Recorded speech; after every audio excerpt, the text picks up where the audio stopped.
Robb Stark's banners hung limply in the windless dawn over White Harbor, silver direwolves visible only as pale shadows in the river fog that drifted between the high masts.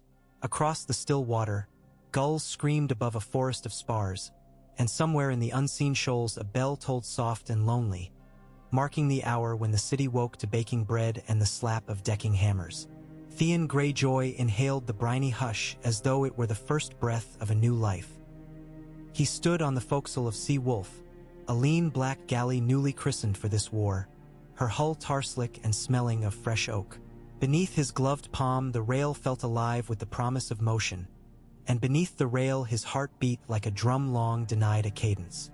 For half his years the great stone walls of Winterfell had been his cage and his refuge, yet never his home. Now they seemed distant as a half-remembered dream. Here, on decks hewn by Manderley carpenters and manned by oarsmen sworn to House Stark, Theon felt the weight of choice settle upon his shoulders with a curious lightness. No longer hostage, no longer prince in exile, he was simply a man who had chosen his brother in all but blood over the sea that ran in his veins, chosen the dire wolf over the kraken, chosen honor over pride. In the quarterdeck's sheltering canvas Robb Stark bent over a chart beside Ser Brynden Tully. Candles guttered in the early gloaming, dripping wax onto the map's coastline where breakers met ink. Robb's auburn hair caught the candlelight like burnished copper. He looked older than his 18 years, older even than the shadowed hollows beneath his eyes could account for. Yet when he straightened and caught Theon's gaze, the corners of his mouth lifted in the quick, shy grin that still belonged to Winterfell's summer boy. The grin was gone a heartbeat later, replaced by the grave poise of a king at war, but that single flicker of warmth was enough. Theon nodded and walked aft to join them. 60 kills, Ser Brynden Rumble. His gloved finger tapped the parchment where the bite opened into the shivering sea. 31 from White Harbor, 14 riverboats fitted with masts at Seaguard, the rest cobbled together upriver. They'll not match Redwine wine galleys for speed, but they'll serve to ferry our foot and close a mouth or two around Lannisport. Robb traced a line southward, past Moat Cailin, past the joining tides of the Fever River. Word from Catelyn says Renly courts the Reach. If the Tyrells turn their strength west, the Redwine fleet may be called home. We strike before that call can sound. And if it does sound? Theon asked. He kept his tone measured, though inside the old thrill of command sang through his blood like mead. These hulls are stout, but the arbor builds ships that dance on storms. Robb's eyes were ice blue in the guttering light. We fight seas we can win, Theon, and skirt those we can't. Your counsel is why you stand here. You know ships as I never will. Tell me how we bait the lions and come away with their claws. Theon bent over the chart, inhaled wax, salt, old vellum. Lannisport is gold and arrogance, but its harbor opens west. Bring the fleet down the coast under night canvas. Hug the rills. Make anchorage at Maidenpool for water and fresh meat. Strike Fair Isle first, burn their beacon towers. The smoke will draw the lions, and when they sail, we slip behind and choke their harbor same day the towers fall. Ser Brynden grunted approval, silver mustache twitching. Risky. I like it. Robb placed a hand on Theon's shoulder, the squeeze firm. Then it is done. You have your command, Lord Theon. Guard my men, and I will guard your name when songs are sung. No lordling title had ever sounded sweeter. Theon bowed, not the shallow dip of courtesy, but deep, the way a sworn sword bends knee. When he rose, sea spray kissed his lips and the gulls' cries had turned to a roar, the roar of oars plunging in unison, of sails snapping open. Sea Wolf shuddered, alive. The bite spilled into a gray expanse where the horizon and the overcast sky blurred. Yet Theon's eyes were sharp as any hawk's.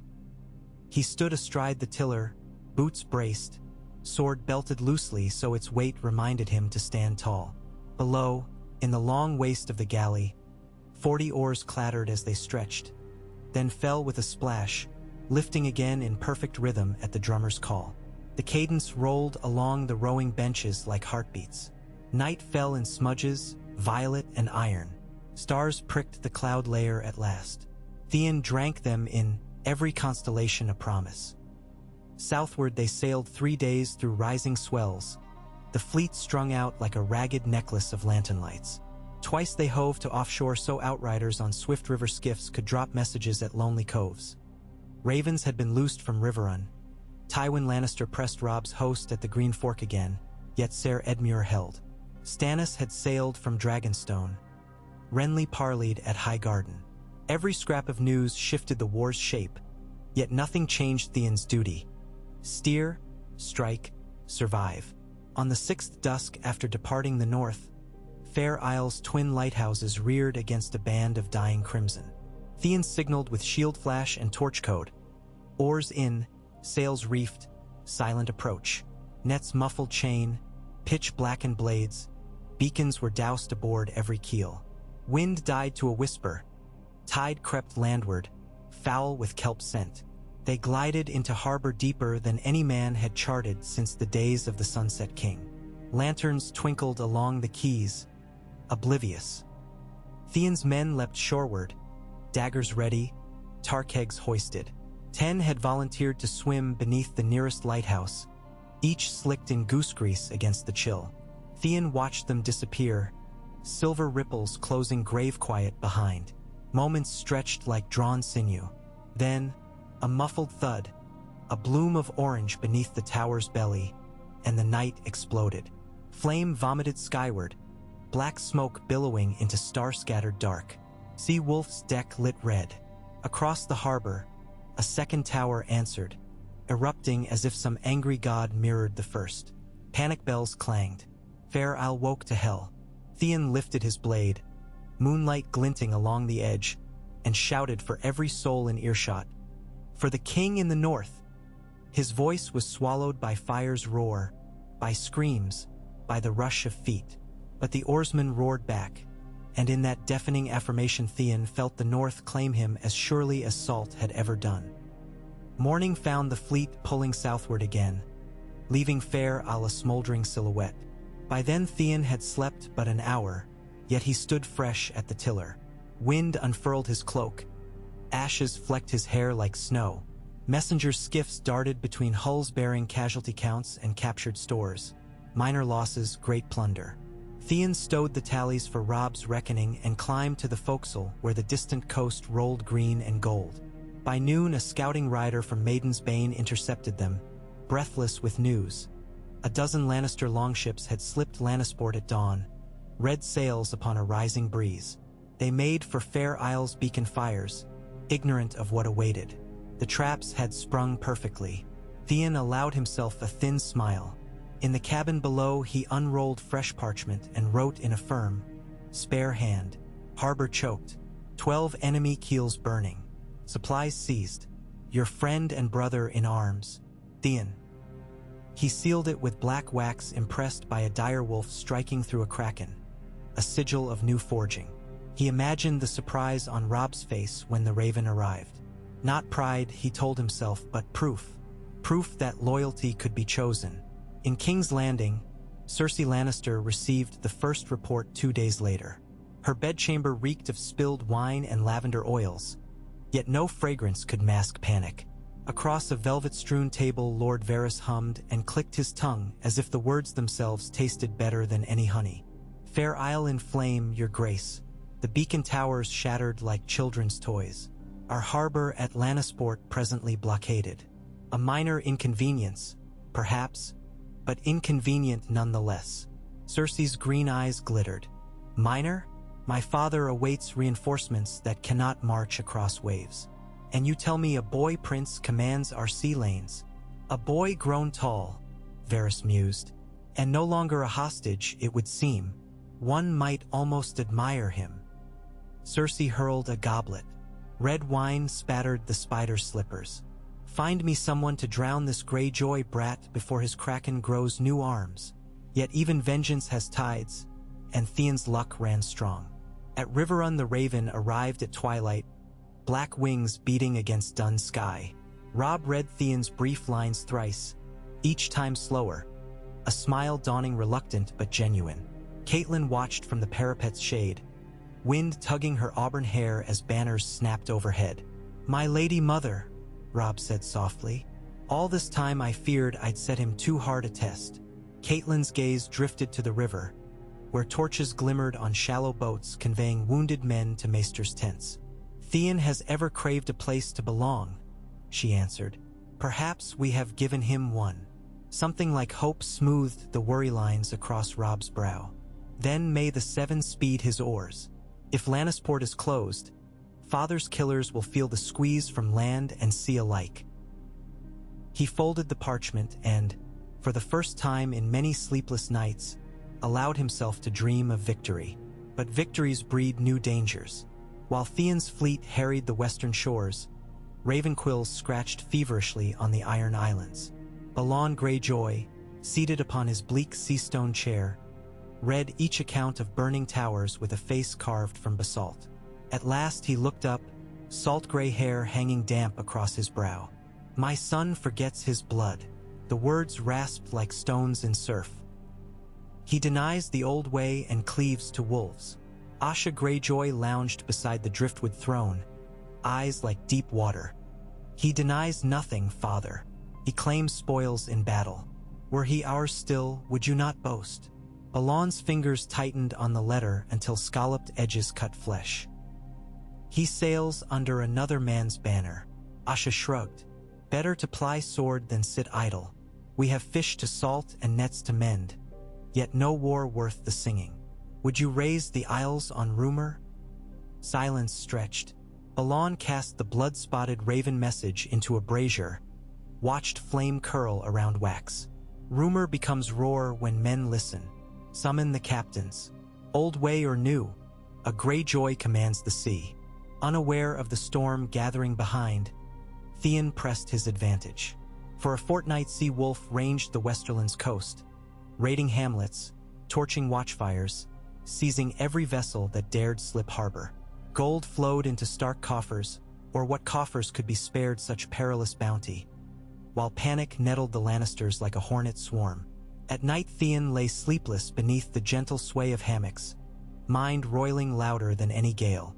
Sometimes he remembered Pike's salt-stung cliffs, his father's gaze cold as tidal pools, his brother's laughter lost to the deep. Yet dawn always rose on Sea Wolf's deck, and there he stood not as hostage but as hunter. Robb's raven perched upon the aft rail some mornings, as though to remind Theon of vows shared in Godswood shade. Letters crossed the seas, more frequent now. Robb spoke of Tywin's retreat to Harrenhal, of Roose Bolton's march east, of Ser Edmure's wound near the Red Forks.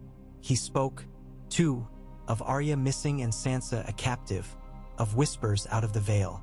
There was sorrow in every line, a sorrow Theon inhaled like smoke, yet there was steel as well. The north endured. By late autumn a change slid beneath the waves, an uncanny hush, as though the sea itself held breath. Gulls vanished. Dolphins no longer danced the bow wave. Theon felt it before his lookouts cried sight of sails on the northern horizon.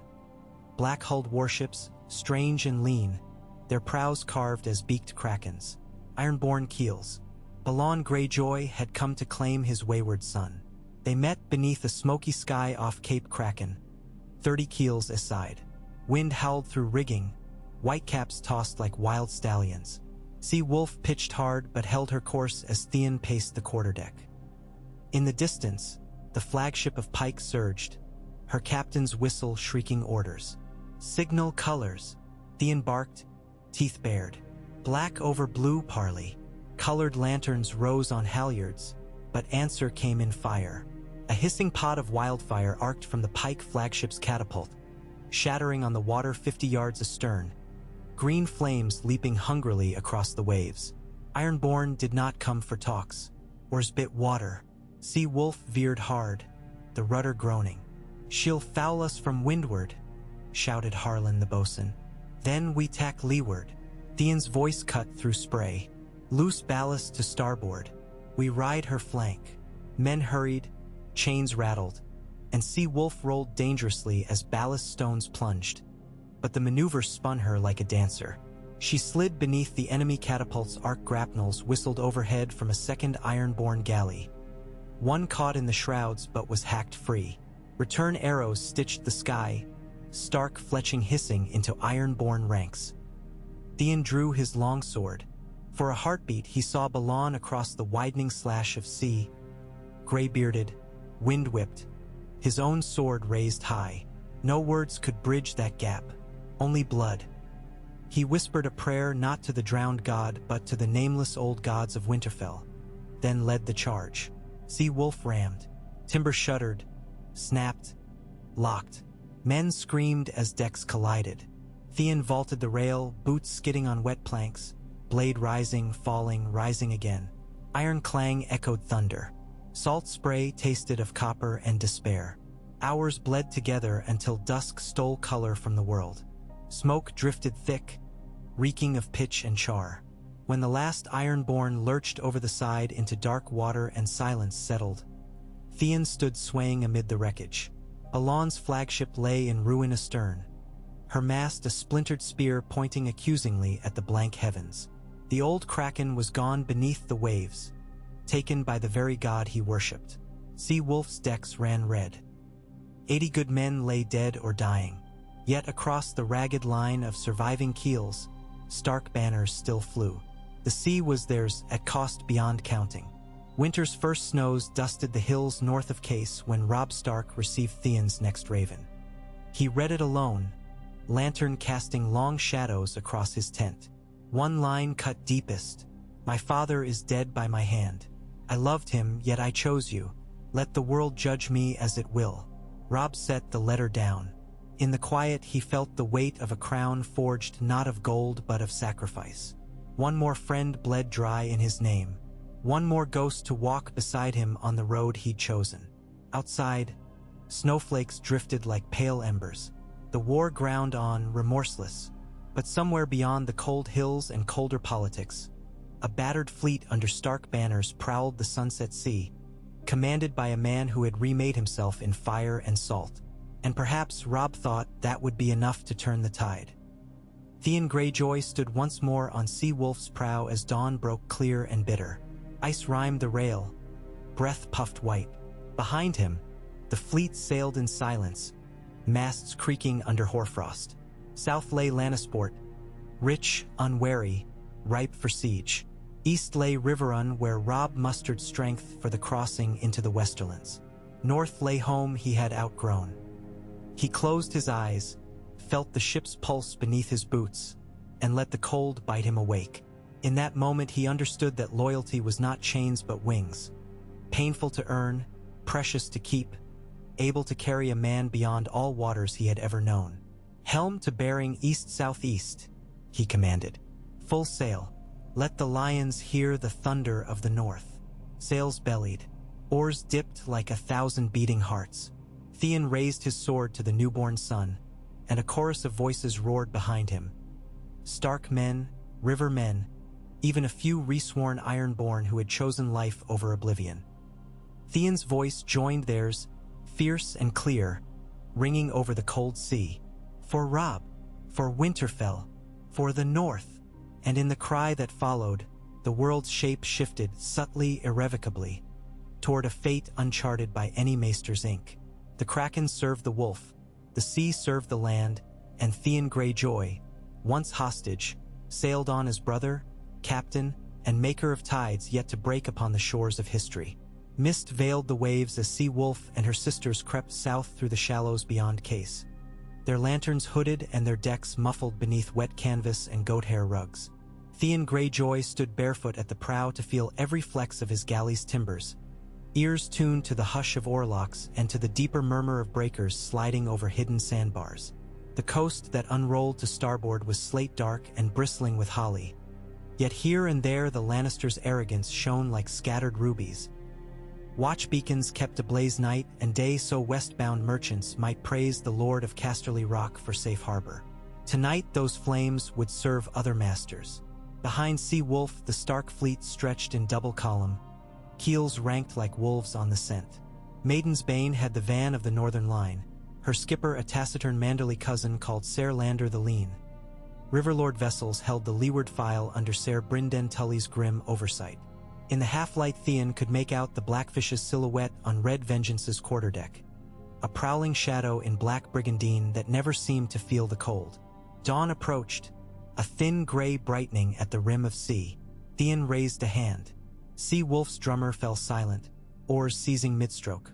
One by one the other vessels ghosted to a halt, the hush so complete that the distant croak of frogs along a creek mouth carried across the water.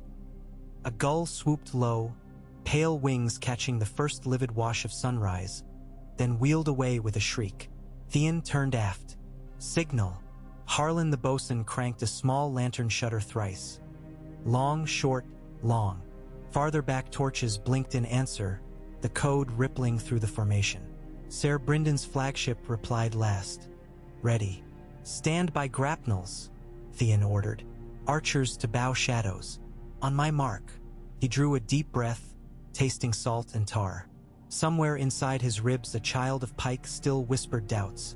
About cold stone roots betrayed, about a father drowned beneath his own pride. Theon shut those whispers out.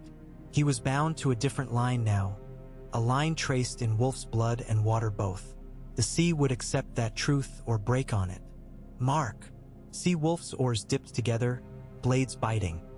The galley slid forward like a shark beneath thin ice. Dawn broke fully then, spilling pale rose across the sea rim, and with it the sea wind freshened from the west. Swelling patched square sails the fleet dared not hoist. They crept under or alone, invisible save for that new wind breathing against half-furled canvas. Ahead, Case's watchtower burned bright as a single amber eye.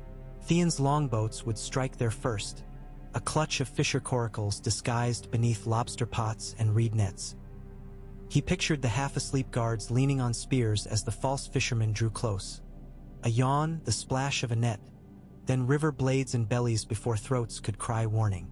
Simple, bloody, necessary. A splash at his shoulder. Maris the archer slung a board from the rigging, water dripping off her thick bra. ID. Cove's clear, Captain, she whispered. No shoals for 2 cables. Good. Tell the skiffs to push. He studied her keen gray eyes, noting the faint tremor in her wet fingers. First blood's never easy, Maris. She smirked. Not my first, sir. Just cold. Then she vanished back into dark rigging. Theon flexed his hands. The skiffs peeled away in twos, low hulls barely parting the swells. He counted heartbeats, 20, 30, 50, and prayed to nameless greenwoods instead of drowned gods. A spark winked on Case's tower walkway. Another. Then the lantern above the iron grill went abruptly dark. He exhaled. Oars, full. Let's bring the lion to heel. Case fell without a scream. By the time red gold banners flapped from its harbor keys, the torchbearers beneath them wore gray cloaks pinned with dire wolves. And the fisherfolk who ventured from their huts mid-morning found wolves and trout painted over every lion's head. Theon left a token garrison. 50 river spearmen, 20 of Manderley's crossbowmen, commanded by stout Lord Ronald Stout, whose jests were as heavy as his belly but whose axe had split 2 gold-cloaked helms before sunrise. By noon the fleet steered south once more, ferried on a rising northerly that filled patched sails and cut journey time in half. From Case to Faircastle the coast bent like a slack bowstring, broken by inlets where fishing villages hugged wet stone and where Lannister galleys sometimes lurked. But word of the Stark sea wolves had raced ahead faster than gulls. Twice Theon's outriders found enemy cogs scuttled at anchor. Their crews fled inland. Once they captured a wine-hoy laden with casks destined for Old Town, abandoned without even a shipcat aboard. Theon made sure robbing was orderly. He would not have northern honor smeared with ironborn rapacity. Food, arms, ships, yes, gold if it served the war. But no reaving of women, no pointless slaughter. Let the Westerlands fear wolves, not monsters. 5 days carried them off Fair Isle once more. Smoke still scarred the lighthouse ruins, charred stumps thrusting like blackened teeth above shifting dunes. Theon brought Sea Wolf inshore and allowed his men to land for fresh water. They buried their dead from Case's skirmish in deep sand among dune grass, marking each cairn with a smooth stone etched with a direwolf. When torches burned that night upon the beach, Theon poured 2 cups of Dornish red. One he drank, one he spilled onto the tide in memory of Harl the Oarmaster, felled by a crossbow quarrel near Case's gate. Wolves owed their own sacrifices. Next dawn, the fleet sailed on. Theon stood with charts spread across a cask, measuring tides, noting wind shifts. Beyond Fair Isle the sunset sea widened, unbroken clear to Talland and the green sweep of the crag.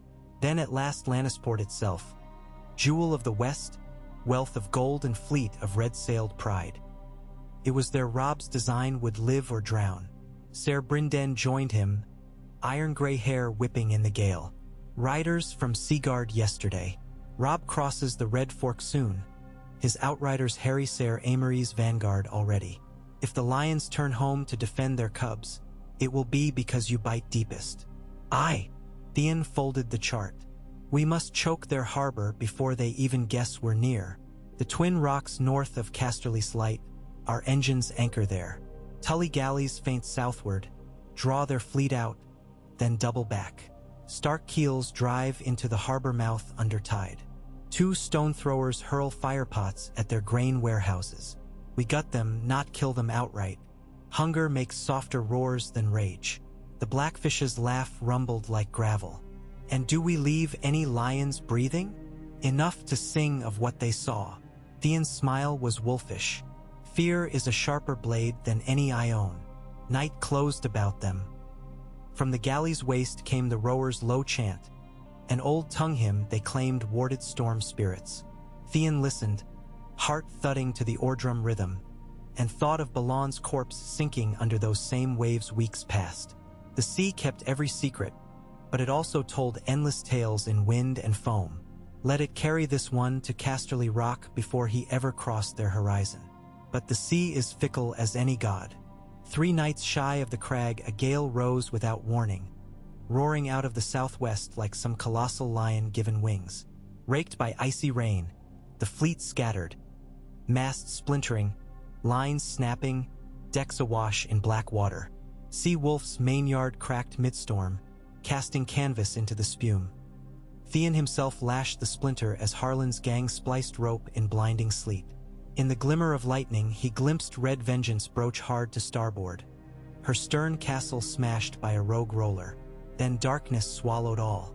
Morning revealed ragged survivors. 19 keels clustered in a lee behind a basalt isle, sails hanging like torn parchment, men shivering around oil drums alight with pitch. 2 galleys lay half-grounded on a shingle reef. Ser Brynden's flagship was not among them. Theon's scoot clenched. He sent skiffs searching until dusk, braiding the storm-raked sea for flotsam. They found pieces of Red Vengeance's carved prow near dawn's first blush, but no bodies, no sails, no Ser Brynden.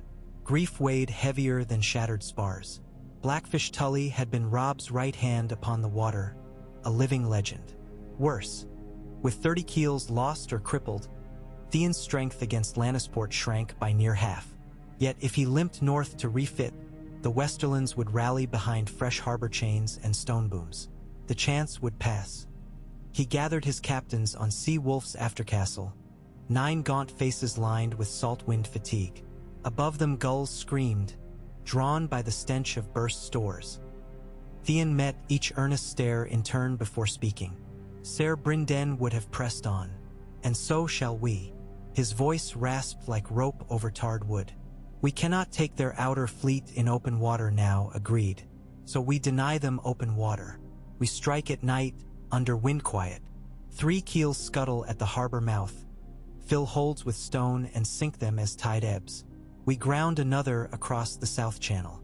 At sunrise their merchants will wake to find the lion's den walled by our own dead shells. He let that picture settle. The rest of us harry any lioness that ventures out. Burn their supplies. If you count the lives cost too high, speak now and I'll name another to command. Silence. Some captains exchanged looks, but none spoke. At length Ser Lander the lean spat over the rail. Blackfish or no, we're still wolves. My oars are yours. One by one they voiced assent. Theon nodded, relief mingling with fear sharper than any blade edge. He dismissed them and stood a while staring at the reef, waves slapping hollow hulls, and wondered whether he just condemned every soul aboard. Yet the tide was coming in. The wind curled into their sails, whispering forward.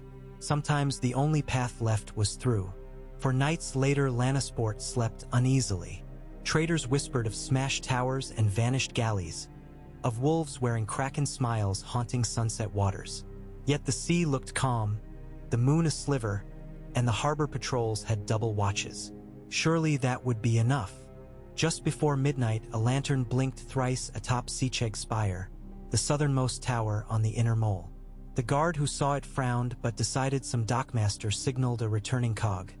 He turned back to his dice game. Moments later, a low scrape echoed, odd yet distant, like stones sliding across damp wood. He shook the dice, rolled a 2-spot, cursed, and never noticed the dark hulls easing through fog.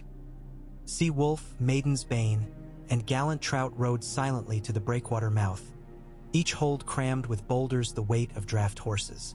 Gang crews worked by touch, knocking chocks free, flooding ballast, hammering hull plugs loose. As the tide turned inward, the ships sluiced water faster than men could bail. Sea wolf listed, groaned, and gradually settled onto the sandy bar beneath the outer beacon. Her sisters followed, pinching the channel into a labyrinth of half-submerged wrecks. From the east, faint torchlight flickered, watch skiffs, drawn by the unnatural hush. Theon, waist-deep on his slanting deck, raised his hand. From beneath the angle of the galley's bow, 6 sticks of manderly fire oil erupted in shimmering arcs, smashing across the lead skiff. Ghost green flame blossomed, engulfing men and oarlocks alike. Screams tore the stillness. Other boats veered, confusion spreading like contagion. That was the signal. From beyond the breakwater, the remaining Stark River fleet surged, oars churning phosphorescent wakes. They shot the gap around the South Mole where an old merchant hulk had been grounded, Theon's work the prior evening, and crashed inside before the inner forts could raise their portcullises. Flaming corals hissed overhead, torches flew, barrels of pitch and oil burst among tightly tied wharf pilings. Where sparks caught, night blazed sudden day. Theon heard the thunder before he saw it. Grain silos lining the quay exploded as firepots found dry chaff within, unleashing clouds of sparks and roaring flames that climbed higher than the Seven's lamps. Heat scorched his cheeks even across 100 yards of water. Lannisport's famed shoreline shops erupted, one by one, silversmith, sandalmaker, spice vendors, kindling thatched roofs born of summer complacency. Within minutes, a curtain of flame walled the harbor landward. Yet Theon's heart hammered hardest when the war galleys woke. A forest of red-painted masts quivered against sparks and cinderlight as crews scrambled, ropes cast off, drums beaten in ragged hurry. The first lioness ram surged at low speed, chain-ridden anchor still trailing. She struck Sea Wolf's corpse broadside and stuck fast. Green fire leapt onto her deck, ropes igniting in a hiss. Men shrieked, flailing. The great ship slewed sideways, presenting her flank to Maiden's Bane. The river galley ran her oaken ram deep beneath Lioness's waterline, then backed oars free while men hurled grapnels to drag the burning hull toward shore chaos. Between walls of flame and wrecked keels, the Westermen found no clean lane to open sea. Each attempt wallowed into blockships or shoal. Each lost oars or sails in firestorms. On the far side, Stark and Tully archers picked platforms on grounded hulk decks, loosing shafts cloaked in pitch. Theon's men never boarded except where necessary to drop torch or cut a tiller. This wasn't battle, it was strangulation. By dawn, smoke coiled thousands of feet into a sky gone sickly orange. The harbor's water flickered with burning tar, drifting corpses, blistered wine casks bobbing like bloated fruit. Theon, shirtless and black with soot, stood on the tilting poop of gallant trout and stared at the devastation with hollow eyes.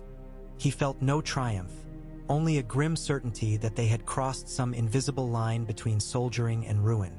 Yet war drew such lines, then pushed men over. He ordered fireships broken free lest the whole city burn. Small boats towed charred hulks against outward tide, scuttling them beyond the mole where they'd block passage for weeks, maybe months. He assigned wounded prisoners to bucket lines quenching quay fires beneath the archer's watch. Others cleared piers for salvage. By noon, Lannisport smoldered but lived. A banner of crimson cloth lined with gold studs was hauled down from the harbormaster's roof. A dire wolf sewn from sailcloth replaced it. Wolves rampant over lion scraps. Yet Theon took no joy. Too many men had cooked alive in armor overnight, their screams still echoing behind his eyes. In the afternoon, he wrote 3 letters. One to Robb Stark, blunt and factual. Harbor shuttered, grain stores ruined, 15 Lannister keels destroyed, remainder immobilized behind wrecks. Second to Lady Catelyn, shorter. Brynden presumed lost at sea. Third to Sansa, if rumor said true, she yet breathed in King's Landing. No, that one he burned half-written. What solace could a captive girl find in word of burning brothers and blockaded shores? At sunset he walked the charred quays, boots crunching brittle coal. Fires still popped inside warehouses. Small folk hurried to salvage unburned grain, their faces masks of ash. They shrank from him, eyes wide, until he passed a bent old fishmonger who spat at his boots and hissed, "Wolf Reaver." Theon paused, stared long, then moved on without reply. Beyond the harbor, he found Mary's hauling arrows from a dead lioness deck. "Tarry long enough," she said, not looking up, "and Lannisters'll march from Casterly Rock itself. We can't hold the port with 24 galleys. We won't." He stooped to help. "We spike every cannon, torch every powder house, then sail. Pry their harbor chain from its drum and dump it past the scuttles. Leave them locked inside their own walls." She grinned fierce. "Aye, that's salt for their wounds. Salt and stone both." He looked south where haze blurred the horizon. "Robb must know by now, if this doesn't drag lions from the river, nothing will." 3 days later, a rider lithe as a cat appeared through the smoking foothills east of Lannisport. He claimed errand for Lord Tywin, white-flagged and dust-coated, eyes wild from what he'd seen across the burning port. Theon received him at Quaymaster Grafton's charred manse, now a husk that stank of wet ash. Robb Stark's letter, received that dawn by swift courier sloop, lay open on a crate desk. Edmure holds Riverrun. Ser Stafford's host broken at Oxcross. Marching west with great host. Hold Lion's tail tight. The messenger bowed. Lord Tywin offers truce terms. Withdraw, and no retaliation shall fall upon northern captives. He swallowed. He names Lady Sansa Stark in particular. Ice shivered Theon's spine. "And if I refuse?" The rider met his gaze with fear-dilated pupils. "Casterly Rock will ransom its wrath in northern blood. In Winterfell's blood." Winterfell. Word from the north had grown thin. Bran and Rickon safe last he heard months ago. Yet Theon knew how quickly safe could turn to lie. He thought of Balon's final glare on that storm-torn sea, of Asha's cool regard. Family could betray. Captives could die. Honor could cost more than gold. He looked past the rider toward the gutted harbor where wolves patrolled amid cinders, then back at the man holding an empty piece. "Tell your lord the king in the north makes answer on the field, not in burned streets. We sail at dusk. If he wishes captives safe, let him keep his swords in their sheaths." The rider's shoulders sagged, relief and terror braided. He fled without further plea. That night the fleet, what remained 27 patched keels, glided from Lannisport on a falling tide beneath clouds smudged with lingering smoke. Behind them lanterns guttered along half-ruined docks. Beyond those, red glow fires still smoldered in gutted silos. Theon watched the harbor mouth shrink, felt strange hollowness where triumph should sit. Sea Wolf's new mast creaked, spliced by case carpenters. Her decks bore fresh scars and reeked of tar, but she lived. He rested a hand on the rail and whispered, "Carry us home, not to Pike, not to Winterfell, home unto the war's heart, wherever that led." Riverrun rose before them 9 days later, banners snapping cold under early winter skies. Theon's fleet moored beneath the Watergate where the Red Fork met the Tumblestone, hulls wallowing heavy with spoil. Grain, salt cod, captured cannon, bolts of Lannisport silks. Yet none hailed cargo first.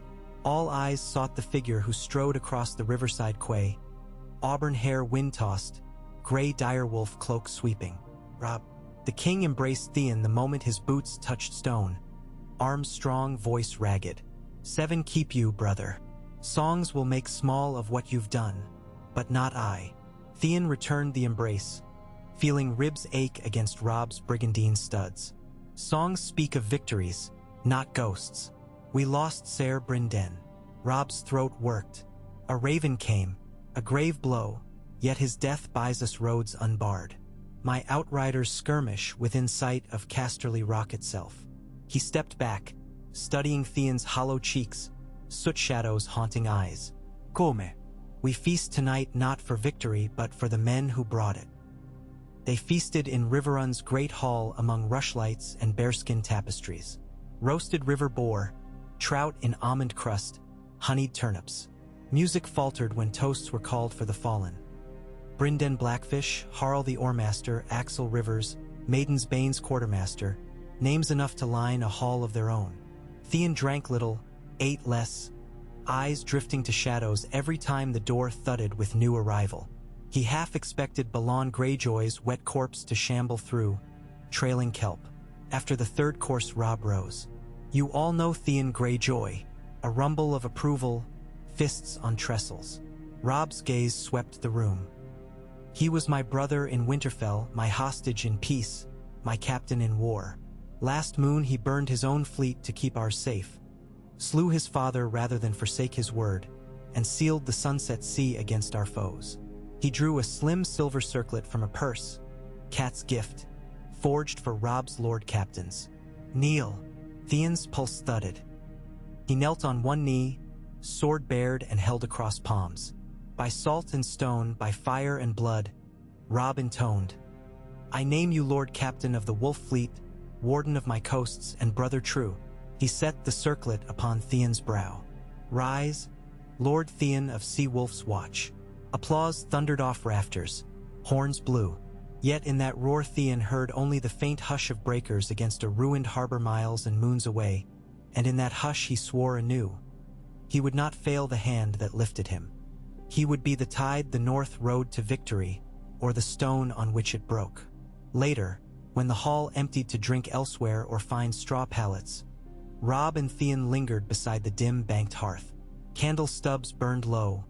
The hall smelled of smoke and spilt ale. Wind rattled shutters, carrying faint notes of pipes from the courtyard, where men danced despite winter's bite. Robb traced a finger along the wolf-kraken device embossed on Theon's new leather belt. Some lords mutter, you'll claim pike for me when the lions are done. Theon snorted softly. Let them mutter. Pike never called me son save to keep me hostage. My island now is any deck where your banner flies. Robb nodded, eyes distant. Then ride with me come dawn. Tywin falls back on Casterly Rock, he'll not yield easily. But he cannot outrun winter. If we choke his mines and ports both, even gold turns brittle. You'll hold Riverrun? Roose Bolton will. I need my brother at my side. He smiled wearily. Besides, who else understands both wolf and wave? Theon felt warmth he had scarce allowed since Sea Wolf ran aground upon her own grave. Then dawn it is. We'll break the lion's teeth on rock and ice. Robb clasped his arm. Together, dawn spilled silver across frosted battlements as horns sounded departure. Robb's host, 12,000 spears, 3,000 horse, marched through Riverrun's east gate. Along the river, the repaired Stark fleet unfurled new canvas, wolf heads stitched onto salt-washed russet. Theon paced Sea Wolf's deck, hair whipping in river wind, circlet glinting pale. Below, oarsmen braced to pull. Above, the long streamer snapped, gray over blue, dire wolf gnawing kraken. He watched Robb ride onto the stone quay, gray wind loping at his stirrup. Their eyes met across water roiling gold in sunrise. No words, only nods, two halves of one vow. Then Robb wheeled north-northwest toward the Golden Tooth, banners blue. Ming behind like blood-torn silk. Theon swung helm eastward, downriver, to guard the flank and haunt the West River ports that yet fed Tywin's thin supply. As Sea Wolf slipped past the tumbling current, Theon felt the morning in his lungs like new-forged steel. Battles yet ahead, and winter's jaws closing, but in that fragile hush he allowed himself a moment's certainty. He had chosen a loyalty worth drowning for, and in that choosing, forged a name no sea could wash away. Wind filled the new sail, snapping taut with promise. The river widened, beckoning toward a horizon burnished in pale gold, and Theon Greyjoy, Kraken Wolf of the North, set his course without flinch or shadow, into legends still unwritten, across waters yet uncharted, beneath skies that might one day sing of him as captain, brother, breaker of chains, and maker of tides that reshaped the fate of kings. The wind shifted as Sea Wolf rounded the last bend of the Tumblestone and entered the broad, slate-colored reach that fed the Green Fork. A thin crust of ice filmed the river shallows, and reeds bowed under the first true breath of winter. Theon Greyjoy watched the delicate glassy surface crackle beneath his prow, each fracture line spider-webbing outward until whole panes surrendered and slipped beneath the keel. The sound reminded him of old harp strings snapping, clear, brittle, final. Behind him a column of patched galleys followed the river's slow coil east, banners furled to narrow streamers so as not to catch on bare willow branches that leaned low over the water. They sailed light, holds stripped of the Lannisters plunder deposited at River Run, decks bare save for stacks of greenwood spars and coils of hemp. The supplies they now carried were seed rather than spoil. Grain for river villages starved by Lannister scorched earth bands, smoked pork shoulders for the garrison at the Twins, iron nails and plank bundles for Ferry's Robb had ordered rebuilt across minor tributaries. The Wolf fleet no longer raided. It sustained, feeding the arteries that kept northern lifeblood moving southward into conflict. Theon found that change as disorienting as any sudden course correction at sea. He had burned for Robb, killed for him, shattered a harbor for him. Now the same hands turned to carpentry and ledger work, doling sacks in barter for casks of pitch and coppers of river gossip. His men grumbled at first. Soldiers who had glimpsed the thrill of flame found little glory in counting loaves. But hunger and winter were as lethal as any sword. Theon drove the lesson with curt orders and the occasional cuffed ear until the oarsmen understood that every grain sack landed safe at a friendly wharf kept a northern spear steady in the line come spring. They moored at Maidenpool's sister hamlet of Oldstone's Ferry 2 days later, slipping into a creaking dockyard half buried beneath drifted leaves. The sun had already slipped behind tattered clouds, setting the high bluffs ablaze in a wash of crimson that reminded Theon of wildfire's glow. Villagers in patched cloaks hurried down the timber ramp with wary eyes, but when they saw the dire wolf badges amid the soot-black Kraken devices they relaxed. Word of Lannisport had raced upriver on trader tongues faster than any raven. Wolves commanded the water now, and where they went lions could not follow. Children emerged first, all stick-thin legs and round eyes, then women with cheeks red from hearth smoke, then grizzled men in boiled leather jerkins holding axes with blades honed to worrisome brightness. Theon raised a gloved hand in peace and vaulted to the dock. "Bread and salt," he announced, opening his palms. "Winter rides our heels. We bring what stores we may. Have you room to spare for wounded on the morrow?" A white-haired matron stepped forward. "Aye, River Lord. Our sept stands empty now. The lions took the septon but left the pews. Sickbeds'll do fine there." Theon bowed thanks while Harlan's quartermasters rigged gangplanks and began the grunt work of offload. Sack after sack thudded onto the dock. A hush fell as burlap was slit and golden oats spilled like treasure onto a counting cloth. One shaggy laborer actually wept at the smell, so scarce had grain grown. Theon smiled, oddly stirred. He walked the line of his crew, clapping shoulders, praising swift knots, until he reached Mary's near the prow. Her bow still strung though no threat stalked the twilight except perhaps the ghosts of famine. "You look for targets," he teased. "But tonight our arrows are barley seeds." Mary's shrugged. "An archer needs reason to pull. If hunger's the mark, I'll loose gladly." She nodded to a lantern-lit lane where children hovered. "They've not tasted roast bird in moons. Tomorrow we'll hunt duck along the marsh flats. Let them feast before the frost hardens the ponds." Mary's grin flashed white against the soot on her cheek. "A true prince of waterfowl you've become." Prince, Theon thought, a strange pang twisting under his ribs. Prince had once been his birthright, a title stolen by treaty when he was 10 and given as hostage to Winterfell. Now he wore no crown, commanded no realm. Yet he felt princelier under the direwolf banner than he ever had beneath his father's roaring sea lion. Titles mattered less than the men who trusted you, and that, finally, he possessed. They spent the night in broken cottages shored with sailcloth. A sliver moon rose tallow white. Hunters' dogs bayed to announce returning boyish parties with brace of rabbits. Theon ate thin stew from a carved wood bowl, shared the last dregs of his personal wineskin with the village headwoman, and listened to her recount lion depredations. Farms torched, livestock stolen, a daughter taken for camp labor.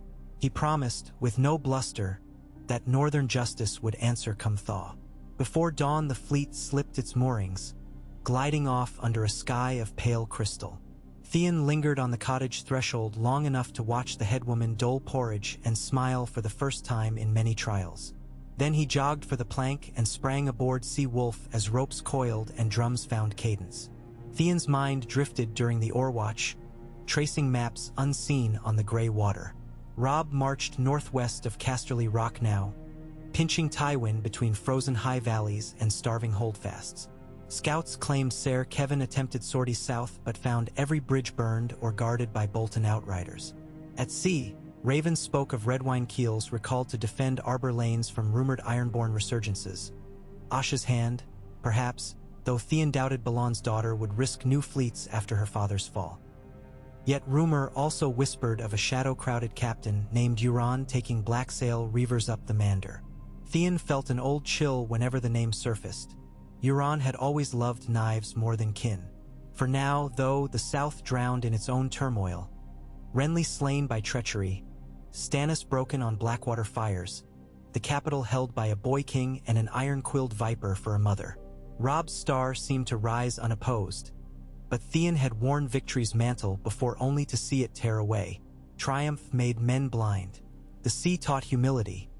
One rogue swell could crack oak and drown kings. Near midday, a horn blew sharp from Maiden's Bane astern. Sail sighted north by east. Theon strode to the forecastle. Spyglass rasped at its brass joints as he extended the tube. Against the horizon, a dark smear scud. Hull line low, rig triangular. Coaster or warship he could not yet tell. But the sail was soot-black, unmarked, Ironborn fashion. A taste of salt copper flooded Theon's mouth. "Grapnel teams, stand by," he barked. "Manderly drums, slow half. Let them close and test our welcome." He sent Marys up the mainmast with two others. They perched like ravens among shrouds, bows notched with gray-fletched shafts. Boatswains quieted the rowers' chant, cutting speed until Sea Wolf's wake tapered to ripples. The fleet formed a shallow crescent, presenting steel-rimmed prows. The oncoming vessel bore closer, wind filling her ragged sail. Now Theon saw a beaked prow carved like a squid's hooked tentacle, undeniably iron-born. Yet she flew no house banner. "Outlaw," he muttered.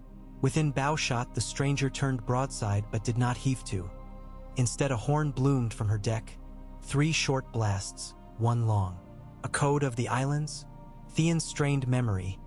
3 short, 1 long pleaded parley after storm damage. But no listing showed on her hull, no patch sails. He smelled deceit. Marys called down, "Archers on their rail, Captain. Masks black, shields of driftwood." "Hoodlums, then," Theon snarled. No merci. His horn answered, 1 long, 1 short, strike. 7 Stark galleys surged forward in unison, oars digging like spear thrusts. The outlaws' archers loosed first, a ragged volley that fell short, splashing harmless against winter-chilled water. Manderly crossbowmen returned bolt for arrow. 1 black-masked figure toppled, arms pinwheeling.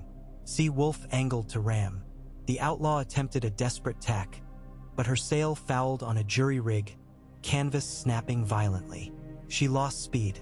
Sea Wolf's prow bit with just a baft of the mast with a splintery scream. Grapnels flew, rope ladders slapped rail to rail. The first boarders were over before Theon could draw his own sword. He followed on their heels, boots skidding on ice-slick planks. Steel met steel. The stink of unwashed men flooded his nostrils. An ironborn Ryraven swung a 2-handed axe. Theon ducked, driving his sword pommel into the thug's gut, then slashing upward to open the man's throat. Blood steamed in the cold. Nearby Maris loosed a shaft point-blank into another reaver's eye. The deck cleared quickly. These outlaws were raiders of fisher villages, not trained shield wall warriors. Their captain, a tall scarecrow draped in black feathers, yielded after his helm was knocked sideways by Harlan's bar mace. The prisoners were disarmed, bound to the rail, and the ship's hold inspected. There Theon found horror. Casks of Arbor Gold label wine, bolts of Myrish lace, and half a dozen small folk girls huddled under a canvas tarp, wrists knotted. They stared as rabbits at dawn when Theon cut rope and offered a hand. One flinched, another spat, assuming new cruelty must follow. Theon turned on the feather captain. You fly no banner of Pike or Stark, and you prey on the helpless. What name has such scum? The man managed a sneer despite split lip. Crow's Eye feeds on bigger game than you, pup. We take what we like and leave the gulls your crumbs. Crow's Eye you're on then. Theon's jaw tightened. And where sails this Crow's Eye now? Down every river and over every bed your precious Northmen hope to warm. You think winter is your ally? Cold snaps masts but iron current flows. Euron holds storms in his palm. Theon absorbed the taunt but saw more madness than prophecy behind the man's eyes. I hold storms too, he replied softly. He ordered the prisoners rowed to see Wolf's Brig, then had the captured girls ferried to Maiden's Bane for warmth and broth. The outlaw vessel he scuttled after stripping valuables, leaving its black sail draped over the mast like a crow's carcass. A grim signpost for other raiders. That night the girls spoke around the galley's galley fire.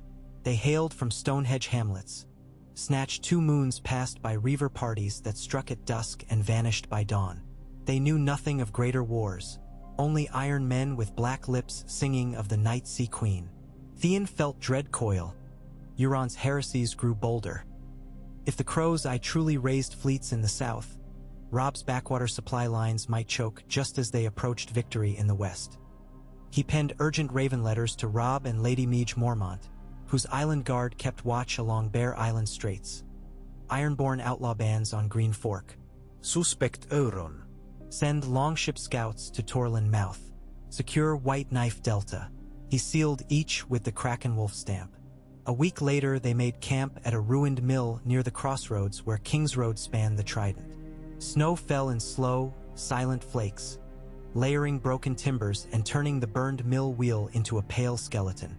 Fires crackled beneath stone arches while oarsmen huddled under tarps, sharpening blades dulled by river grit. Theon paced the embankment, cloak drawn tight, deep in thought. Choices loomed. His orders called for escorting a final grain convoy to Seaguard's port, then turning to guard the stony shore. But Euron's whispers tugged him southward, where no Stark beacon yet flew. Harlan approached. Wind from the east rides foul tomorrow. Ice flows thicker every league. We push at dawn, Theon answered distractedly. Harlan chewed his lip. Men tire, Captain, or calluses crack in frost. One more turn to Seaguard, then we take harbor rest. Theon stopped, staring out over the black-etched river. In moonlight the surface looked like quicksilver, ever shifting. Yes, he said at last, but rest may come with sails furled south. The sea speaks of new foes. Harlan's eyes narrowed. Iron-born, perhaps a godless branch. We hunt them before they grow stakes. The bosun's grin showed missing teeth. Wolf fangs against kraken hooks? I'll row that tide. Theon clasped his shoulder, shared the grin, then retired under the mill's crumbled lintel, where parchment and candle awaited. He drafted new orders to Ser Lander. Split fleet. 8 keels with you north to the Twins. Establish ferry chain. I sail south with Sea Wolf, Maiden's Bane, and 4 river galleys. Hunt unmarked iron raiders on the Mander. Await further ravens. Wax cooled. Message set. Sleep came fitful, broken by dreams of salt-splintered towers and a crow's eye gleaming blue as frozen flame. Snow thickened as dawn bled gray across the mill ruins. The split occurred before sunrise. Half the galleys rowed west under Ser Lander's command. bows dusted with frost as they vanished behind white curtains of falling flakes. Theon's strike wing turned southeast, hugging the trident's main current. By midday snow cleared, revealing a bare winter sky the color of tempered steel. The waterway broadened into wide, slow stretches where floating ice cakes drifted like broken shields.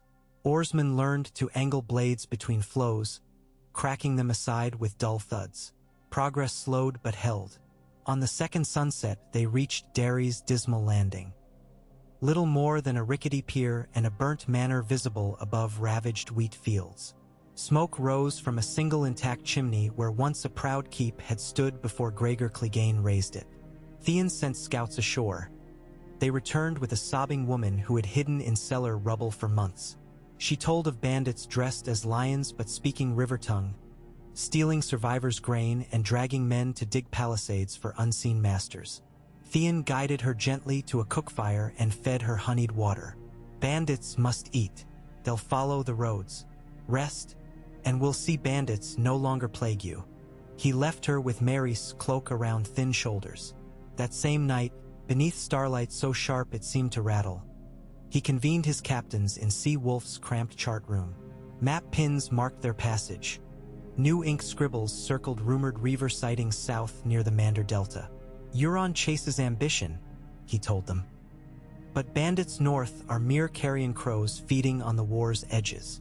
We cannot end every cruelty, yet we can sever the head that seeds them. Ser Rebin, the youngest captain, frowned. And if crows I seeks alliance with Lannisters? Gold can buy iron sails. Theon shook his head. Euron sells only to himself. He would crown his own madness before bending knee. I know the songs he sings, heard them as boy. He would sooner drown the world than share it. Harlan tapped a stubby finger on the map. Then we strike where he prays deepest, the Mander's mouth host shipping from Old Town. Fisherfolk vanish there, rumor enough. Mary spoke from the doorway, arms folded. We'll be outnumbered if his full fleet is present. We have surprise, Theon countered, and purpose. Euron's men gorge on fear, offer them steel and they frequently choke. Resolve glinted in the eyes around the table. They were tired, bruised, but sharpened by victories and held together by a trust Theon feared to break. He nodded once. We sail at sunrise. No raven to rob until we confirm. He has enough burdens without chasing shadows. The captains dispersed to ready cruise. The voyage to the Mander Delta proved harsh. Coastal winds whipped spray that froze to white crust along rails. The narrow galleys pitched through low swells made erratic by shoal ice. Several oarlocks split, requiring at-sea lashings. One river galley nearly broached rounding a headland, but quick sail handling saved her. Through it all Theon stood watch at every dogwatch, cloak crackling with salt ice, eyes scanning horizons for black sails. 3 dawns after Derry, they sighted the mouth of the Mander, a broad estuary fanning into reed-choked marshes. Sunlight painted distant Old Town spires in austere gold, but closer at hand lay a cluster of small islands like half-submerged stepping stones littered with bleached driftwood and rusted anchors. Fisher huts peeked from behind saltgrass.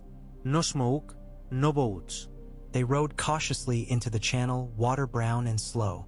Theon smelled rot and brine, a fetid mix. Mary's, perched aloft, called a warning. Hull wreck to starboard. Theon swung the spyglass and saw a Merling King trade cog broken amid shallows. Mast sheared, deck scorched. Indistinct shapes dangled from the yardarm. Gulls or men, he couldn't tell. A second wreck followed, then a third, the bones of a convoy. Fear prickled at Theon's nape. He ordered the galleys into staggered formation, archers ready. They found the Reaver fleet anchored beyond a dogleg bend where tall reeds masked deep water. At least 20 longships bobbed there, hulls black-tarred, sails furled but visible in runic patterns of blood-red and midnight blue. Some prows bore the Kraken, others a crescent moon with skull eye. A few flaunted alien sigils Theon had learned to fear in childhood tales. Symbols of the storm god worshipped the crows I favored. Fires burned on makeshift shore pits where armored shapes sprawled, feasting on haunches of something too large for pig. Theon's stomach churned when he recognized a flensed human arm tossed beside a marrow-cracked femur. "Savages," Harlan muttered under breath. Theon raised a hand for silence. His decision formed quick and hard. A daylight strike risked full melee where numbers favored Euron. Night offered stealth, but these men kept unnatural vigils. Yet tide and wind both fell slack on first watch. Torches flickered deceptively warm on their decks. Many reavers were drunk. Now or never, he signaled. Archers notch, oars silent. They drifted the first 100 yards before a hoarse shout rose from a beaked prow. Mary's arrow answered, one shriek cut short. Then hell found them. Ironborn scrambled. Horns blared dissonant. But Sea Wolf already knifed between two anchored raiders, grapnels locking. Theon's men mounted rails and poured across. On the foe deck chaos reigned. Half-armored men grabbing axes, a sedated horse screaming as she sprinted for cover, a caged seabird flapping terror. Theon led through, sword flashing in moonlit silver arcs. He parried a hook, lunged, skewered a bearded brute, kicked another into the hold hatch, ducked an axe and severed the wielder's hamstring before a finishing thrust guttered him. Blood turned the deck slick. Theon's boots skidded, but steady training guided instinct. Across the Wa, Ter Maiden's Bane loosed firepots onto an adjacent longship sail. Tar-treated canvas erupted in roaring flame, massed a torch. Galleys beyond parted lines to avoid falling cinders. Panic spread, and with it opportunity. Theon signaled hornblast for scuttle plan. River galley crews heaved casks of pitch into the water, then lit floating wicks, makeshift fire rafts borne by tide among the anchored cluster. Oil-slick waters blazed, hemming raiders. An eerie laughter rose from somewhere, the kindled pyre of mania rather than fear. Theon glimpsed a tall figure on a high forecastle, hair streaming black-blue, eye patch adorned with 3 copper studs. Euron. He towered above the fray, arms spread in welcome as arrows zipped past. He seemed unhurt by smoke and flame. He howled words lost to wind, but their taunting cadence chilled Theon more than winter. Euron's flagship, Silence, swung free of anchor with uncanny speed. Her red sails billowed though no wind blew. Oars extended, biting water in perfect unison. Like a shark among smaller fish, she drove through burning debris, her hull shearing charred spars. Silence meant to ram Sea Wolf. The collision came thunderous. Sea Wolf shuddered. Deck planks buckled. Men pitched. Theon crashed to one knee, sword skittering. Silence's iron-capped ram tore a gaping wound through Sea Wolf's starboard flank. Water gushing in. Grapnels thudded. Chains clanged. Euron wanted boarding. Theon found his feet, hand seizing a spare axe, and yelled for counterlatch. Storm of steel followed. Silence's reavers wore black iron, faces painted blue like drowned corpses. They poured across chains, clanging shields, chanting in old tongue. Theon met them at the gap, axes clashing, screams echoing. Mary's fought beside him, arrow gone, now brandishing a dirk. She buried it in a raider's throat, tore it free, spun to gut another. Theon slammed his axe into a shield boss, splitting the rim, then headbutted the wielder off the rail. Through red haze he saw Euron stride across the sagging chain alone, long Valyrian blade nightfall, stolen from some dead lord, guttering with reflected fire. Their eyes locked, one gray as wintered steel, the other patched but blazing. So the pup chooses wolves over krakens. Euron purred over the din, little brother, always chasing collars. I choose men over monsters. Theon spat, raising the axe. Euron Laughead, Lunged. Blade and haft met with ringing force. Sparks flew. Nightfall slid along Theon's axe, biting wood. Theon twisted, deflecting aside. Euron danced closer, a blur. Theon barely parried another stroke. Pain sparked as iron kissed forearm flesh. He retreated one step, two, until his boot found broken plank and water lapped his ankle. Silence's ram had wedged, locking the ships but also trapping Euron between. Theon feinted left, then slashed splintering blow at the chain itself. Links groaned. Euron stepped back to steady footing, sneering. You are salt-born, Euron hissed. Return and I make you king of green lands once these sheep kneel. He gestured contemptuously to Stark sailors fighting. No crown fits a thrall, Theon answered, then drove his axe at the last intact chain strut. Metal snapped, balance shifted. Silence's mass eased backward as her oars dug desperate reverse strokes. The gap widened 3 feet. 4. Euron cursed in a hiss and lunged, blade flashing. Theon pivoted, using the momentum to hurl the axe. It spun end over end, not meant to strike but to force pause. Euron ducked, losing half a pace. Theon seized a tar-pitch torch fallen from a reaver's hand and hurled it into Silence's bowline where oil sacks hung ready. Flame blossomed brilliant and immediate. Wind finally gusted, fanning it. Euron's cat-quick reflex had him roll backward onto his deck as Silence drifted outward, the broken chain slithering away. Between them black water boiled. Euron's patch glinted. His laugh carried over crackling fire. Winter's pup nips. One day I'll carve you a proper hell. Then he vanished into smoke as Silence's crew doused flame and turned for open river, leaving their comrades dead or drowning among embers. Sea Wolf sagged dangerously, flood tides sloshing in her hold. Theon roared for pumps, for plugs, for helium though none existed. Harlan's damaged crew raced. Men bailed with buckets. Mary's organized sling rope to lash splinter boards. It was enough. The wound slowed, though below-deck water still pooled waist-high. By dawn Euron's fleet was gone, half-burned, half-fled. Silence left a trail of black oil streaks downriver. The marsh islands smoldered. Vultures circled debris. Theon counted losses. 2 galleys sunk, 1 crippled, 43 men dead, scores wounded. But the Reaver fleet had been broken. Captives freed. Monstrous larders denied. He stood on the prow of a battered sea wolf, ribs aching, arm bandaged, and watched sun tendrils pierce morning fog. Harlan limped over, handed him a dented tin cup of warmed ale. We live, the bosun noted. For now, Theon agreed. He sipped, let heat chase chill. But Crow's eye escaped. He'll boil seas before fading quietly.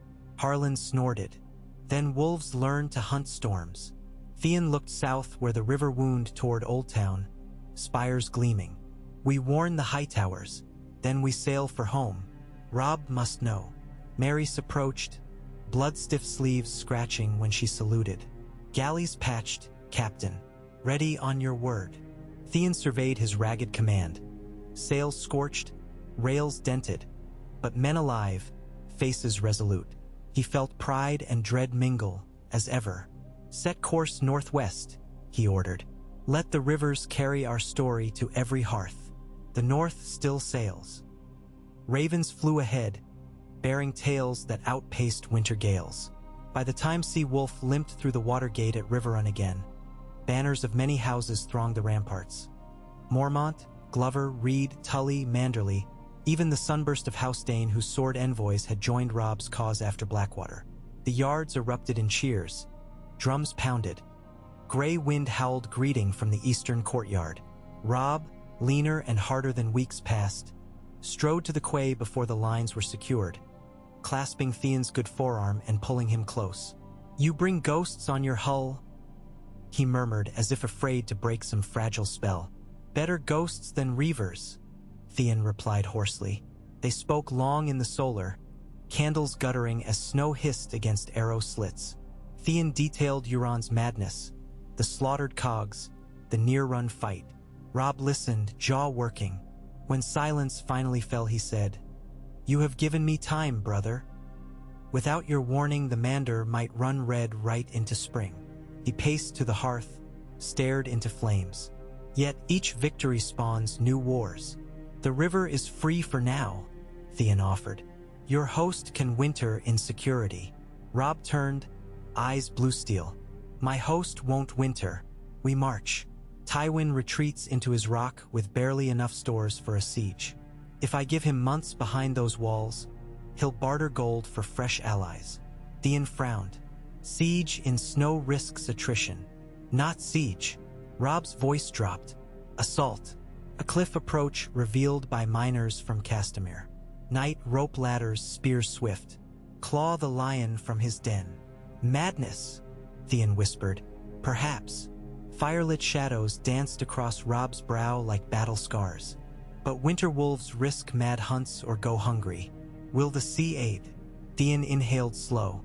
Sea wolf lay crippled yet reparable. Others still rode. We can land men on seaward terraces where castle guns cannot point. If tides align, we strike concurrently. He felt the thrill again. Fear and glory entwined. But you'll need every able spear. Manderley's levy, Small John Umber's berserkers, Blackwood archers. And my fleet patched faster than seasons shift. Robb's grin flashed wolf young and war old both. Then ride the tide beside me once more? Theon extended a hand. Until waves freeze and wolves take wing. They clasped, vow renewed. The final days before the assault blurred into drills and hammer clang. Riverrun's forges burned round the clock, shaping grappling irons, cold weather spurs, bridge spikes. Seamstresses stitched padded jerkins lined with oiled lambswool. Sea Wolf's hull was hauled on greased rollers to an improvised dry dock. Carpenters sistered ribs, hammered copper patch plates, caulked seams with oakum and pine pitch heated over braziers. Theon slept little, pacing decks under lantern halo, memorizing every new creak, every potential failure. One evening he found himself beside the Godswood pool, black water crusted with thin ice, leafless heart tree limbs twisted overhead. Snowflakes drifted to settle on crimson-stained bark. He knelt unbidden, head bowed though he had never sworn to these gods. Words came silent. Guide my helm through war and winter both. Return me not in shame. When he opened his eyes, he saw his reflection fractured by ice fissures. Half man, half ghost. Footsteps. Catelyn Stark stood across the narrow pool, face pale but calm. She gazed not at Theon but at the heart tree. The gods hear even those who never knew their names, she said softly. Theon rose, embarrassed. My prayers may ring hollow. Prayers are seldom about who speaks them. Catelyn's eyes glistened, unshed tears. I lost a brother when your ship sank. I gain a shield for my son in your loyalty. We take and we give. That is the price the river always demands. Theon swallowed. I will not fail him. I know. She met his stare, nodding. And should you fall, your memory will carry as far as any tide. She turned away, cloak whispering across snow. The heart tree's red leaves trembled. On the new moon's eve they marched. Robb's army snaked west across snow-dusted foothills, banners muffled with felt, hooves wrapped in rags to mute clop. Theon's reduced fleet paralleled along coast, hugging shadowed coves. A gale threatened but broke northwards, granting a bitter clear sky. They rendezvoused at Stonetree Cove beneath sea-cracked bluffs. Silence ruled the shore, only the hush of surf and wheeze of frigid wind. Rope ladders coiled like gray serpents at Theon's feet. Anchor crews tested winches thrice. At midnight Robb appeared in black mail, direwolf helm tucked under arm. They clasped forearms. No words. Theon's craft carried 300 picked men. Greyjoy's berserkers in bearskins, Blackwood scouts, Manderley spearmen, 100 of Theon's own marines blooded at Lannisport. Oars dipped, silent except for icy drip. The cliff towered ahead, black against starlit sea, its granite face streaked with silvery lines of frozen seep. Above, a gull, impossible bird of winter, screeched, circling. Oars paused, then resumed. They reached the foot of the cliff as tide peaked. Hooks flew, snagging in crevices. Ropes strained. Iron-shod gloves gripped. Theon led, climbing first to test each rung. His arm throbbed where Euron's blade had cut but muscle steadied. Up they went, breath pluming, steel scraping rock. Halfway Theon glanced down. Sea Wolf's deck a dark patch, waves lapping with hush that belied depth. He looked up. A ledge jutted, faint torch glow seeping through arrow slits. A guard post outside Tywin's seaward kitchens. He signaled halt, then crept the final yards. At the brink he swung silently onto icy flagstone. Crouched behind a salt-encrusted barrel. 2 Lannister guards chatted, stamping feet for warmth, helms pushed back. He slid forward like shadow, blade whisper-sharp. One throat opened red. The second guard turned, but axe handle cracked his temple. He crumpled. Theon motioned. Marines swarmed, muffled. They secured the post. More ladders followed. The army climbed. Torches stayed dark. Only starlight guided. Within an hour, 300 wolves crouched inside the belly of the Lion's Rock, unseen. Elsewhere, Robb's main column feigned assault at the main gate, drums ominous but distant distraction. Theon's task: open the sea gate from within, admit a second wave via landing craft. They threaded narrow tunnels, guided by Castamere miners nervously repeating a litany of forgotten shafts. Walls wept cold water, stalactites hung like teeth. Occasionally they passed storerooms stocked with dwindling grain, or a barracks where snores echoed. Knives worked silently, no alarm rose. At last they reached a rusted portcullis overlooking a cavern harbor carved into the cliff base. Below, brackish water pooled where Tywin kept his last hidden supply barges. Only 3 lion soldiers manned the winch. Mary's arrow felled one before he cried. Spears finished the others. Chains rattled. Gate cranked up. Signal fires on Theon's fleet winked once, twice. Small boats glided in, carrying another 200 troops. Boots clattered on damp stone, and then the lions roared, the first true alarm as a patrol stumbled on a blood smear. Horns blared inside the keep, echoing like trapped beasts. Too late. Stil ran. Theon's wolves burst into kitchens, through pantries, up servants' stairs. Fires were quenched with oil, then relit to ignite draperies. Smoke coiled through ventilation shafts, entering feast halls where Lannister knights scrambled half-armored. Theon fought room to room, vision stinging, lungs burning.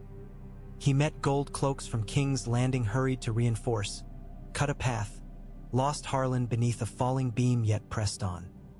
In a marble-pillared atrium he confronted Ser Adam Marbrand, famed swordsman, fire-colored beard gleaming. Nightfall absent, Theon bore a Stark-forged long sword. They clashed beneath a rain of ash. Marbrand's skill forced retreat. Theon sidestepped a decapitating sweep, parried thrice, then ducked under and drove pommel into knee joint. Marbrand staggered. Theon hamstrung him, then offered mercy if he yielded. Marbrand spat blood and swung again. Theon blocked, riposted through heart. Pride over honor. Stairs spiraled to a balcony overlooking the central courtyard. There the main gate thundered as Robb's rams found purchase from the front. Inside, Theon's men rained arrows onto defenders. Battering rhythms met shrieks. Stone cracked. Gray wind's howl rose above din. At dawn's first gray light, a horn blew 3 clear notes. Surrender. Tywin Lannister's crimson banner was lowered over the rock's highest tower, replaced, first once, then all around, by direwolves rampant. The siege of Casterly Rock had lasted 6 hours. Tywin himself walked from the keep escorted by umber giants. His white brows were scorched from smoke, golden breastplate tarnished. He met Robb Stark on the blood-slick courtyard flagstones, eyed the young king with imperious disdain even in defeat. "You take a castle, boy," he growled. "But can you hold a realm?" Robb's answer was quiet. "The realm is men, not walls. They follow honor. Where honor fails, justice prevails." Tywin's sneer twitched. "Men follow coin. Then let the coin sleep beneath its mountain." Robb gestured. Manderly auditors already inventoried Lannister vaults under guard of spears. Gold would fund northern winters for a generation, or pay debts to river lords that once swore to Riverrun. Theon watched from the steps, exhaustion trembling his limbs. Snow drifted through holes in the roof, settling on lion and wolf alike. Somewhere in rubble lay Harlan. Somewhere else, Maerys bound a burnt arm but lived. Loss and triumph mingled again like ash and snow. Robb turned to him, clasped forearm. "You've steered me through sea and storm and stone. Ask any boon."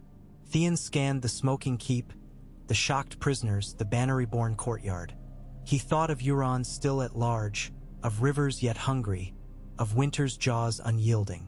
At last he said, "A shipyard on the Trident's mouth, chartered to build 20 stout river galleys crewed by North and river men both. No reaver shall ever again hunt these waters." Robb nodded solemn. "Granted. You shall oversee it, Lord Shipwright of Rivertown." Titles again. Theon shook his head, half-laugh. "Only if I may still sail. A ship bound to harbor rots. Then sail you shall." Robb's smile spread, rare, genuine. That night, Theon stood on Casterly Rock's highest parapet, cold wind flaying sweat from his skin. Fires dotted the camp below as men sang of improbable victory. Beyond cliffs, the sunset sea churned steel blue. He felt the weight of road behind and miles yet ahead, but in his bones he knew some knot had finally loosed. The boy hostage, the prince in exile, the reaver's son. They all lay drowned beneath tides of loyalty freely chosen. Lights flickered on distant water. Sea wolf at anchor, her patched hull gleaming like a scar turned silver. She would sail again under his hand under Robb's banner. Theon closed his eyes, inhaling sea scent mingled with chimney smoke. When he opened them, dawn's first blush painted the horizon. A new tide was rising, and Theon Greyjoy, Kraken Wolf, breaker of harbors and savior of rivers, greeted it with steady breath and the quiet certainty that whatever storms yet brewed, crow-eyed or winterborn, he and his brothers would meet them head-on, oars flashing, banners snapping, hearts unbowed.